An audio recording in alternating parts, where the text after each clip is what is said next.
인천공항은 내가 본 공항 중에 가장 품격 있는 공항입니다. 버락 오바마 전 미국 대통령이 직접 인천공항에 방문 후 남긴 말입니다. 그리고 지금 그 품격의 공항이 전 세계의 눈앞에서 다시 시험대에 올랐습니다.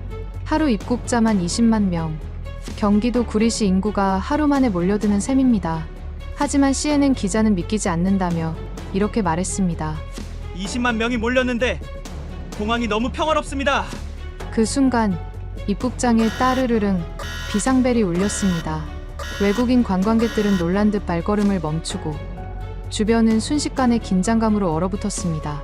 과연 무슨 일이 벌어진 걸까요? 지금부터 그날 충격의 사건 전말을 밝혀보겠습니다. 저는 미국 국제항공안전협회 IAAS 15년차 감사관 리처드 마이어슨입니다. 제 옆에서 실무보조로 배정된 김현희 씨가 긴장한 듯 말했습니다. 감사관님, 오늘 입국자가 20만 명을 돌파했습니다. 저는 붐비는 입국장을 보며 오바마의 품격 발언을 떠올리고 차갑게 대꾸했죠. 데이터는 봤습니다. 하지만 저 인파가 질서라고 보긴 어렵군요. 이건 CNN이 말한 평화가 아니라 통제 불능 직전의 혼돈입니다. 제 임무는 감성이 아닌 데이터로 이 허점을 증명하는 것이었습니다. 하지만 김현희 씨가 무언가 반박하려던 바로 그 순간이었습니다. 입국장 한가운데서 따르르릉 날카로운 비상벨이 울려 퍼졌습니다. 저는 소리쳤습니다. 이거 보시오. 내 말이 맞지 않습니까? 평화롭던 공기는 순식간에 얼어붙었고 주변은 팽팽한 긴장감으로 가득 찼습니다. 한쪽에서 비명이 터져 나왔고 한 외국인 노인이 그대로 바닥에 쓰러지는 것이 보였습니다. 누군가가 벽에 붙은 비상벨을 다급하게 누른 것이었죠. 저는 즉각 IAAS 매뉴얼에 따라 소리쳤습니다. 당장 저 구역을 통제하고 인파를 분산시키세요. 10분 안에 의료팀을.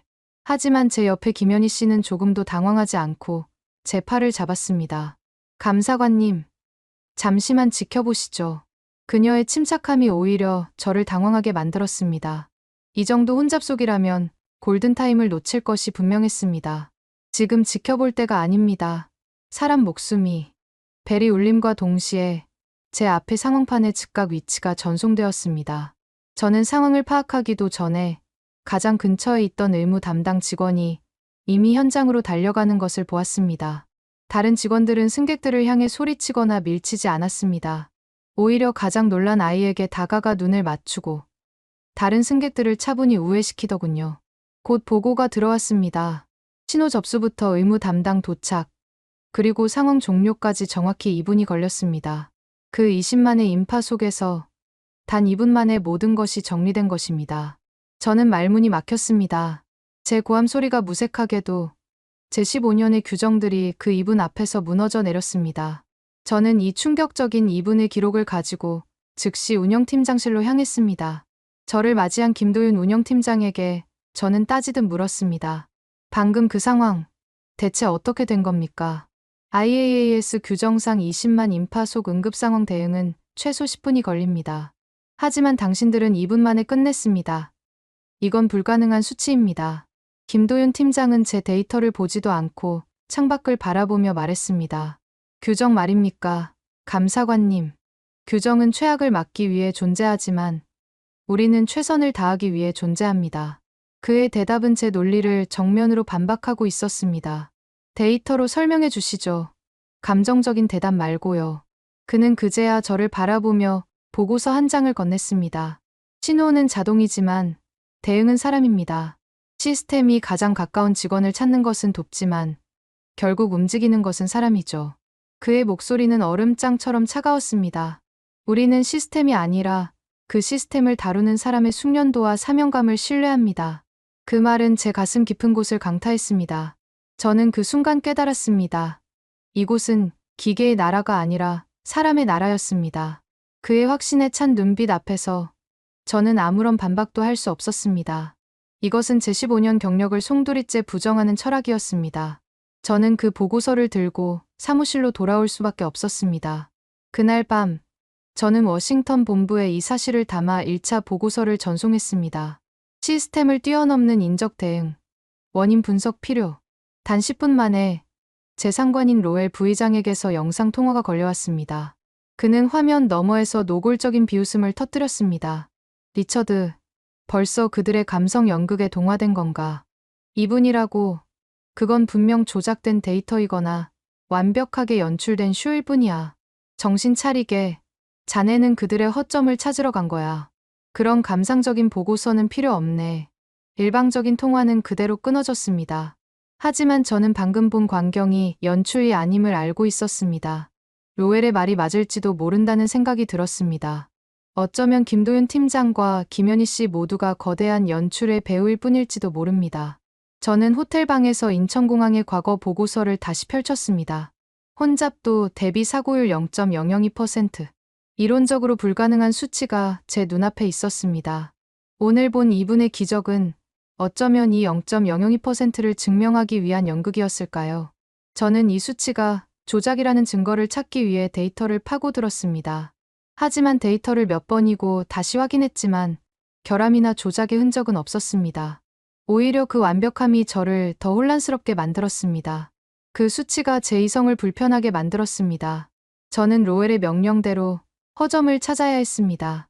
하지만 제 눈은 진실을 봐버렸습니다. 김도윤 팀장의 그 사람을 신뢰한다는 말이 머릿속을 떠나지 않았습니다. 저는 괴로웠습니다. 제 15년의 신념이 송두리째 흔들리고 있었습니다. 바로 그때 호텔 방 문틈으로 작은 쪽지 하나가 들어왔습니다.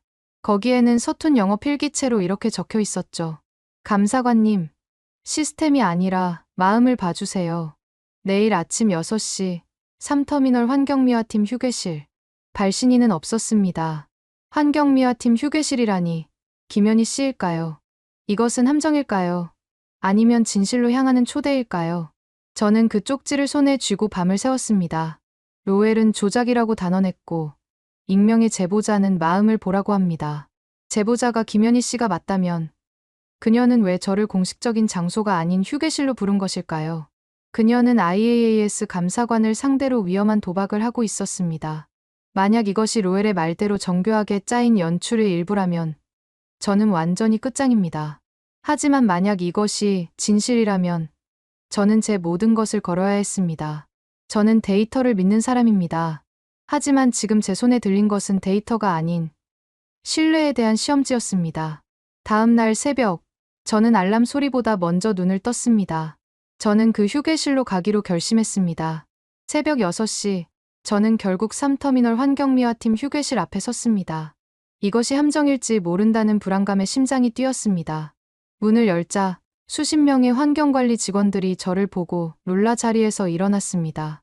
그곳에는 어제 저를 안내했던 김현희 씨가 있었습니다. 그녀가 제게 다가와 말했습니다. 와주셨군요, 감사관님. 여기가 저희 진짜 상황실입니다. 저는 이해할 수 없었습니다. 상황실이라니요. 저희는 이곳을 청소만 하지 않습니다. 길 잃은 아이, 아픈 승객, 수상한 물건. 저희는 이 공항의 눈입니다. 그녀는 휴게실 벽에 걸린 낡은 앨범을 가리켰습니다.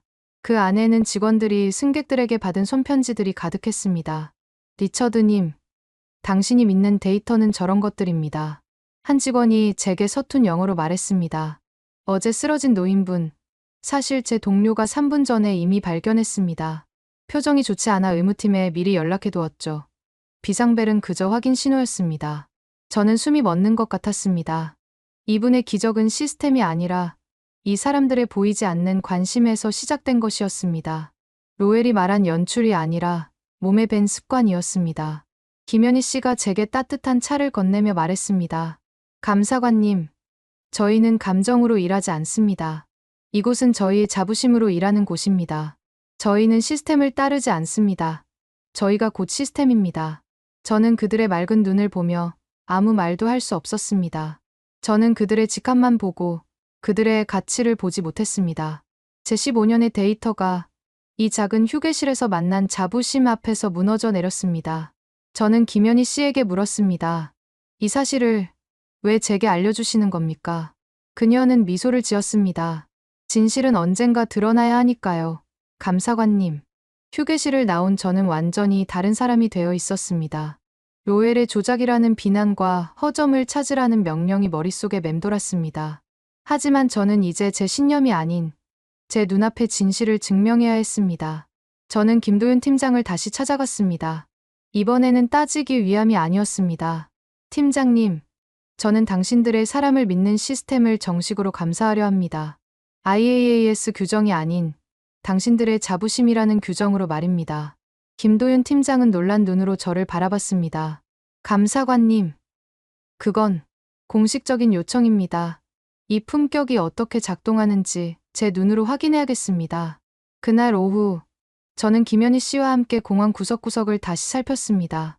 이번에는 감사관의 눈이 아닌 학생의 눈으로 바라보았죠. 공항 카트 바퀴가 틀어져 곤란해하는 노인이 있었습니다. 제가 IAAS 규정대로 지원을 요청하려던 순간 한 청년이 먼저 다가가더군요. 어르신, 제가 도와드리겠습니다. 그는 직원이 아닌 평범한 여행자였습니다. 그는 카트 바퀴를 바로잡아주고는 가볍게 목례를 하고 제 갈 길을 갔습니다. 누구도 그를 칭찬하거나 주목하지 않았습니다. 그 무심한 평범함이야말로 그들이 말한 시스템 그 자체였습니다. 근처에서 이 광경을 지켜보던 한 중년 여성이 제게 말했습니다. 우리끼리 도우면 공항이 편해지잖아요. 다들 그렇게 해요. 그 한마디가 저의 효율 중심 논리를 산산히 부쉈습니다. 김현희 씨가 저를 바라보며 말했습니다. 감사관님, 이것이 저희가 가진 시스템입니다. 저희는 저런 분들을 통제하지 않습니다. 그저 신뢰할 뿐입니다. 저는 그제야 깨달았습니다. 제가 찾던 허점은 사실 제가 이해하지 못했던 신뢰의 다른 이름이었습니다. 이것은 로엘이 말한 연출이 아니라 몸에 밴 일상이었습니다. 저는 한국의 품격 시스템이 진실이라는 확신을 갖게 되었습니다. 로엘에게 반박할 증거들을 모으기 시작했습니다. 하지만 로엘은 저보다 한 발 빨랐습니다. 오후 3시, 국제항공 전문 매체의 긴급 속보가 모니터에 떴습니다. 국제기구, 한국질서운영 매뉴얼, 차세대 표준안으로 잠정 승인. 저는 제 눈을 의심했습니다. 아직 제 최종 보고서가 제출되기도 전이었습니다. 김도윤 팀장과 김현희 씨는 기뻐했지만 저는 불길한 예감에 휩싸였습니다. 이것은 IAAS의 공식 승인 절차를 무시한 것입니다. 아니나 다를까 로엘에게서 메일 한 통이 도착했습니다. 리처드, 자네가 현장에서 딴짓을 하는 동안 ICAO가 독단적으로 일을 처리했군. 자네의 임무 실패로 IAAS의 권위가 실추됐네. 저는 즉각 반박 메일을 보냈습니다. 이것은 임무 실패가 아닙니다. 오히려 그들의 시스템이 옳았다는 증거입니다. 저는 이 진실을 담아 최종 보고서를 작성할 것입니다. 1분도 채 되지 않아 답장이 왔습니다. 그것은 제가 서울을 떠나기 전날 밤 두려워했던 바로 그 결정 보고서였습니다. 표지에는 단 한 문장이 적혀 있었죠. 리처드 마이어슨, 오늘부로 해고. 제 이름이 이미 지나간 시대의 유물처럼 쓰여 있었습니다. 로엘의 메시지가 이어졌습니다. 자네의 그 진실이라는 보고서는 제출될 일 없을 걸세. 자네는 이제 IAAS의 공식 감사관이 아니니까. 그 한 줄이 제 인생 전체를 무덤처럼 덮는 듯 했습니다. 저는 진실을 발견했지만 그 진실을 말할 자격을 박탈당했습니다. 이것은 단순한 평가가 아니라 제 존재 자체에 대한 사망 선고였습니다. 저는 무엇을 놓쳤던 것일까요? 저는 해고 통보 메일 앞에서 잠시 망설였습니다. 이대로 짐을 싸서 돌아가면 저는 불명예스럽게 은퇴한 과거형 감사관이 될 것입니다. 하지만 저는 김현희 씨의 저희가 곧 시스템입니다라는 말을 떠올렸습니다. 그래, IAAS의 규정이 끝났다면 나만의 규정을 시작하면 됩니다. 저는 해고된 신분으로 김도윤 팀장과 김현희 씨를 찾아갔습니다. 두 분께 유감스러운 소식이 있습니다. 저는 방금 본부에서 해고되었습니다. 두 사람의 얼굴이 굳어졌습니다. 로엘 부의장은 이 모든 것을 조작으로 덮으려 합니다. 하지만 저는 떠나기 전에 제 개인 자격으로 이 진실을 기록하고 싶습니다. 저를 도와주시겠습니까? 김도윤 팀장은 잠시 생각하더니 김현희 씨와 눈을 맞추었습니다. 김현희 씨가 먼저 입을 열었습니다. 리처드님, 저희는 당신을 감사관으로 대한 적이 없습니다. 저희는 그저 진실을 보려는 눈을 가진 분을 도왔을 뿐입니다. 김도윤 팀장이 이어서 말했습니다. 좋습니다. 개인 리처드 마이어슨 씨. 저희의 품격이 어떻게 작동하는지 그 모든 데이터를 당신께 공개하겠습니다. 대신 이 진실을 ICAO 최종 총회에서 직접 증언해 주셔야겠습니다. 이것은 단순한 감사가 아닌 거대한 조직을 상대로 한 위험한 싸움의 시작이었습니다. 국제 실무단이 모인 공개 실사 회의가 열렸습니다. 저는 IAAS의 공식 감사관이 아닌 한국 측 증인 자격으로 그 자리에 섰습니다. 김도윤 팀장은 이분의 기적과 0.002%의 사고율을 증명하는 데이터를 발표했습니다. 그리고 화면에 마지막 문장을 띄웠습니다. 신뢰로 세운 질서, 그것이 우리의 새로운 표준입니다. 발표가 끝나자 로엘과 친분이 있는 독일 감사관이 비웃으며 질문했습니다. 결국 신뢰하는 감상적인 단어로 모든 걸 덮으려는 것 아닙니까? IAAS의 수석 감사관조차 이 보고서를 인정하지 못하고 해임되었다고 들었습니다만 모든 눈이 리처드 마이어슨에게로 향했습니다. 저는 천천히 자리에서 일어났습니다. 회의장 뒤편에서 영상으로 지켜보고 있을 로엘을 떠올렸습니다. 저는 독일 감사관을 바라보며 말했습니다. 네, 맞습니다. 저는 IAAS에서 해임되었습니다. 회의장이 술렁이기 시작했습니다. 제 상사, 로엘 부의장은 제가 본 것을 조작이라 불렀고 저를 퇴물이라 불렀습니다. 하지만 저는 오늘 IAAS의 감사관이 아닌 한 명의 증인으로서 이 자리에 섰습니다. 저는 20만 명의 인파 속에서 2분 만에 응급 환자를 이송하는 것을 보았습니다.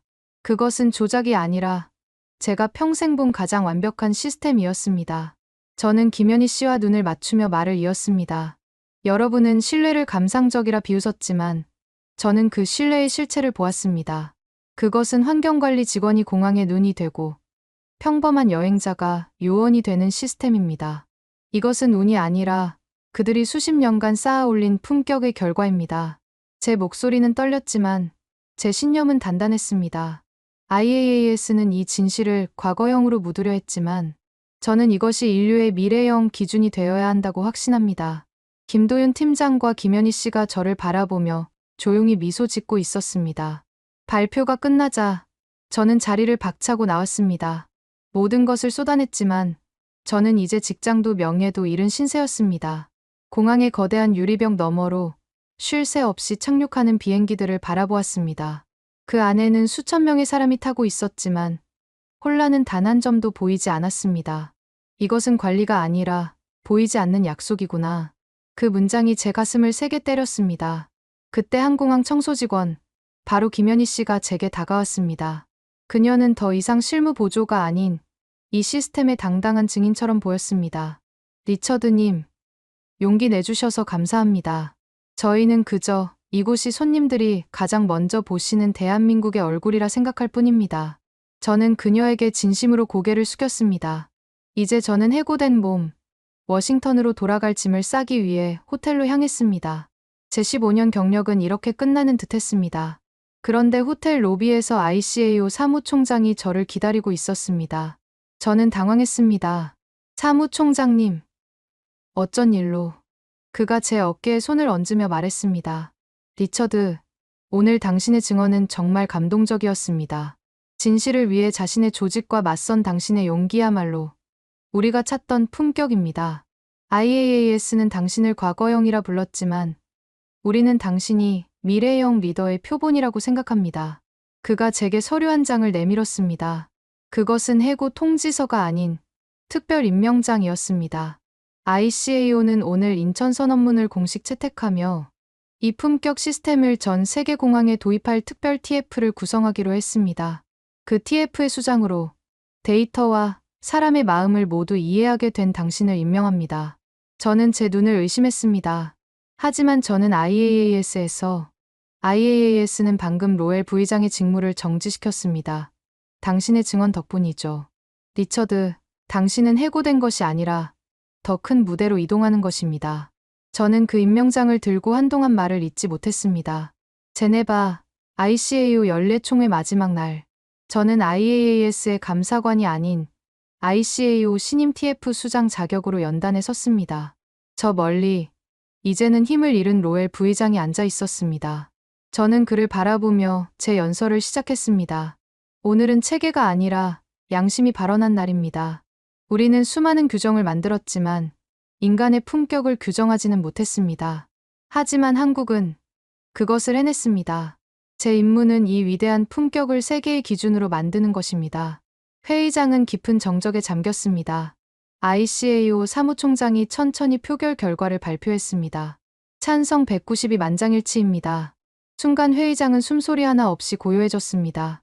그 침묵은 존경의 형태를 한 가장 뜨거운 함성이었습니다. CNN과 BBC, 르몽드 등 세계 언론의 헤드라인이 실시간으로 바뀌었습니다. 한국의 질서, 세계의 교과서가 되다. 조용한 나라의 품격이 IAAS의 오만을 꺾고 세계 기준을 바꾸다. 한 감사관의 양심선언. 과거형에서 미래형 리더로. 그 기사들은 제 경력보다 더 큰 의미로 다가왔습니다. 저는 더 이상 IAAS의 리처드 마이어슨이 아니었습니다. 저는 인천의 품격을 증언한 리처드 마이어슨으로 다시 태어났습니다. 로웰은 말없이 제게 손을 내밀어 악수를 청했습니다. 총회가 끝난 지 한 달, 제네바의 제 사무실은 바쁘게 돌아갔습니다. 국제항공연맹은 공식 보고서를 배포했습니다. 세계 137개 공항, 한국형 품격 운영 모델 자발적 도입 결정. 그 밑에는 작은 글씨로 이렇게 적혀 있었습니다. 질서는 법이 아니라 존중에서 시작된다. 제가 제네바에서 했던 그 문장이었습니다. 이제는 세계가 그 문장을 스스로 인용하고 있었습니다. 한 기자는 칼럼에 이렇게 썼더군요. 한국은 질서를 수출하지 않았다. 세계가 스스로 그들의 품격을 배웠다. 이 모든 변화가 공항에서 울린 그 이분의 기적에서 시작되었습니다. 뉴욕 UN 본부와 파리 OECD 회의장에서도 변화가 시작되었습니다. 질서의 미학은 인간의 존엄에서 비롯된다. 한국은 기술 강국을 넘어 도덕적 기준국으로 명명되어야 한다. 세계는 통제가 아닌 신뢰를 배우기 시작했습니다. 젊은 직원들이 제게 물었습니다. 수장님, 그들은 정말 시스템이 아니라 사람으로 움직이던가요? 저는 미소 지으며 대답했습니다. 아니, 그들은 통제를 넘어선 신뢰로 움직입니다. 그리고 그 신뢰야말로 가장 완벽한 시스템입니다. 그게 진짜 선진국입니다. 초청장이 도착했습니다. 유네스코 시민문화유산 첫 등록 기념 포럼. 1년 뒤, 저는 유네스코 포럼 연사로 다시 한국을 찾았습니다. 이제는 전 세계 공항에 한국형 품격 시스템을 전파하는 것이 제 일이 되었습니다. 도쿄 하네다 공항, 파리 샤를 드골 공항 모두가 한국의 시스템을 배우기 시작했습니다. 그들은 제게 물었습니다. 어떻게 하면 조용한데 더 효율적일 수 있습니까? 저는 그럴 때마다 김현희 씨의 말을 전했습니다. 시스템이 아니라 자부심으로 일하십시오. 당신이 곧 시스템입니다. 그들은 시스템을 도입했지만 그 안에 철학까지 배우려면 시간이 걸릴 것입니다. 인천공항 입국장. 그날의 비상벨이 울렸던 바로 그 자리에서 김현희 씨와 재회했습니다. 그녀는 여전히 같은 작업복 차림으로 저를 맞이했습니다. 리처드 수장님. 아니, 리처드님. 환영합니다. 이제는 이곳이 편안하게 느껴지시는군요. 저는 그녀의 손을 잡으며 말했습니다. 김현희 씨, 당신이 제 인생을 바꿨습니다.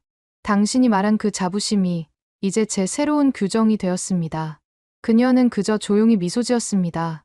저는 제 마지막 보고서에 이렇게 적었습니다. 문득 서류 가방 속에서 과거형이라고 적혔던 그 낡은 보고서를 발견했습니다. 저는 그 종이를 꺼내 천천히 찢어버렸습니다. 그들의 원칙은 서류 속 죽은 글자가 아니라 사람의 마음 속에 살아 숨쉬고 있었습니다. 그 순간 제 안을 짓누르던 오래된 오만이 안개처럼 사라지는 것을 느꼈네요. 저는 제 과거의 자신에게 속삭였습니다. 내가 틀렸던 것이다. 보고서의 마지막 줄에 이렇게 적었습니다. 이제 나는 하늘의 질서가 아닌 인간의 품격을 믿는다. 인천공항의 밤하늘 위로 비행기 한 대가 천천히 떠오르고 있었습니다. 그 빛 아래로 수많은 사람이 고요히 움직이고 있었습니다. 유네스코 포럼 연사로 다시 한국을 찾은 저는 감회가 새로웠습니다. 이제는 전 세계 공항에 한국형 품격 시스템을 전파하는 것이 제 일이 되었기 때문입니다. 포럼 무대 위에는 정치인 대신 평범한 시민들이 앉아 있었습니다. 청소노동자, 버스 기사, 간호사, 교사, 자원봉사자들. 한 여성이 마이크를 잡고 말했습니다. 저희는 대단한 걸 한 게 아닙니다. 그저 서로에게 예의를 지켰을 뿐이에요. 그 말에 저는 숨을 삼켰습니다. 그것은 한 민족의 철학이었습니다. 옆자리의 노인이 조용히 덧붙였습니다. 예의는 우리의 마지막 남은 사치죠. 하지만 가장 값진 사치이기도 합니다. 그 한마디가 제 마음 깊은 곳을 울렸습니다. 저는 연단에 올랐습니다. 준비했던 원고를 접고 청중들을 바라보며 진심을 전했습니다. 저는 하늘을 관리하던 사람이었습니다. 하지만 오늘 저는 이곳에서 인간을 존경하는 법을 배웠습니다. 그 말이 끝나자 장내는 고요했습니다. 그러나 그 고요는 어떤 박수보다 강했습니다. 한 시민이 손을 들어 제게 물었습니다. 리처드 씨, 이제 하늘은 어떻게 보이시나요? 저는 미소 지으며 대답했습니다. 더 이상 높지 않습니다. 여기 계신 여러분의 마음과 닮았으니까요. 그 순간 저는 제가 데이터가 아닌 사람의 언어를 하고 있음을 깨달았습니다. 며칠 후 저는 뉴욕 유엔 본부 총회의 특별 연사로 섰습니다. 대형 전광판에는 인천공항의 이분 기적 영상이 흐르고 있었습니다. 저는 세계 지도자들 앞에서 선언했습니다. 질서의 미학은 통제가 아닌 인간의 존엄에서 비롯됩니다.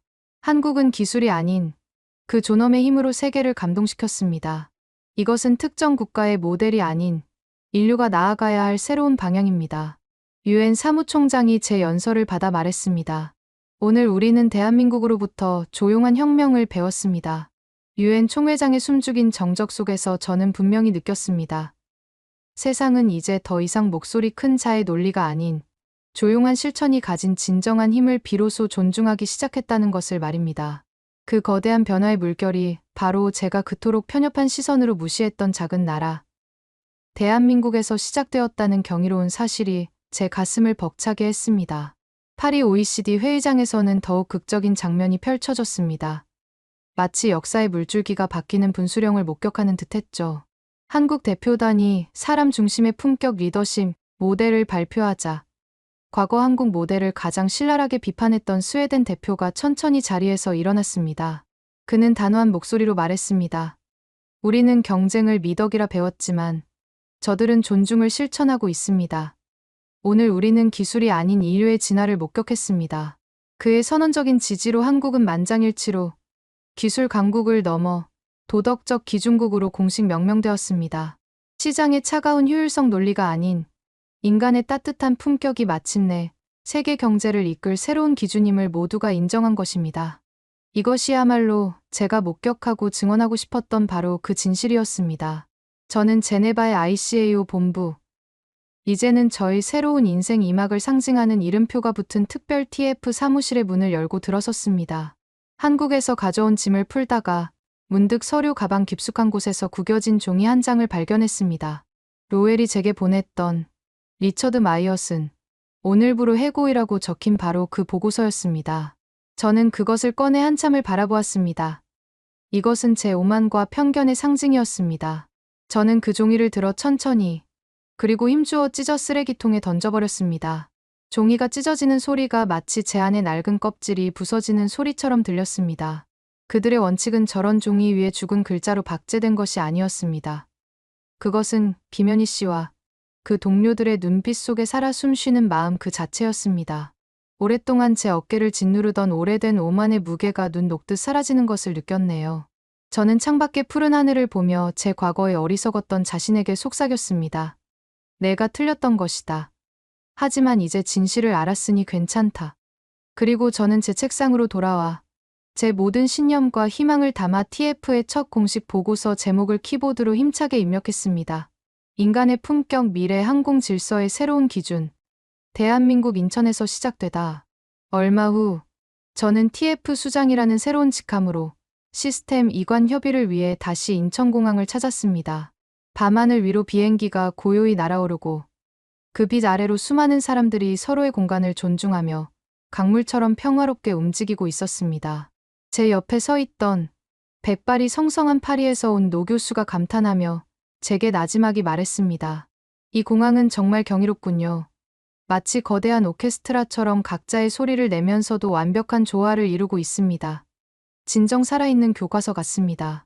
저는 그 말에 대답 대신 저 멀리 입국장에서 환하게 웃으며 승객을 안내하는 김현희 씨의 모습을 바라보았습니다. 한국은 단순히 더 빠르고 편리한 기술이나 시스템을 증명한 것이 아니었습니다.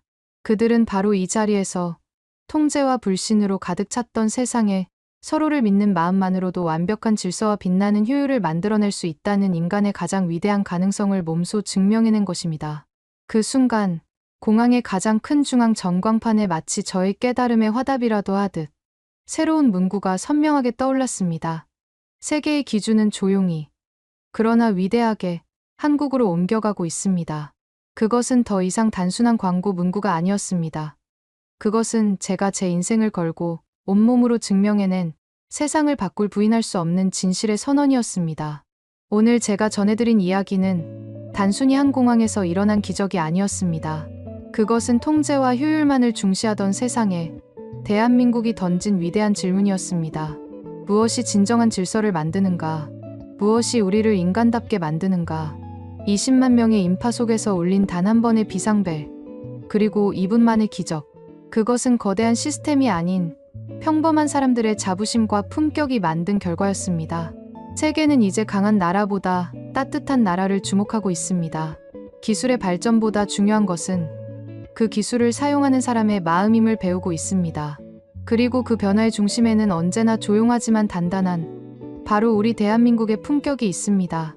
이 이야기가 여러분의 가슴 속에 작은 자부심으로 남기를 바랍니다. 다음 이야기를 먼저 받아보시려면 좋아요와 구독 부탁드리며 오늘도 자랑스러운 하루 되시길 바랍니다. 감사합니다.